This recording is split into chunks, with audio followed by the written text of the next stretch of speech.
লাগবে না, সময় লাগবে না। ঠিক আছে, অনেকেই মা মাসিরা চিন্তা করছেন কখন চালু হবে, কখন শুরু হবে, কখন আমি দেখবো, কখন আমি দেখতে পাবো। আপনারা এক্ষুনি যাবেন, এক্ষুনি দেখতে পাবেন। ঠিক আছে, মিউজিয়াম নিয়ে এসছে সংগ্রহ করে। এই যে দেখছেন, বজরংবলী রূপ নিয়ে জন্ম নিয়েছে, বজরংবলী রূপ নিয়ে জন্মগ্রহণ করেছে একটা গরু।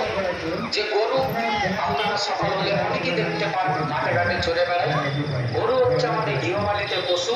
যে দেখে আসুন, এই মিউজিয়াম নিয়ে এসছে সংগ্রহ করে কাউ বোম্বের মাঙ্কি ফেস।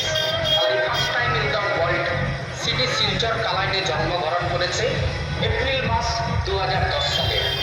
দেখুন, বাইরের ছবিটা লাগানো আছে, বাইরের ফটোগুলো লাগানো আছে। এর আগে কখনো দেখবার সুযোগ পাননি আপনারা। যান, আজকে মেলা ঘুরতে এসছেন, যান প্রত্যেকই বাচ্চাদেরকে দেখিয়ে নিয়ে যান, আপনারা দেখে যান। একদম ছোট ছোট বাচ্চার টিকিট লাগবে না, ছোট বাচ্চার টিকিট লাগে না।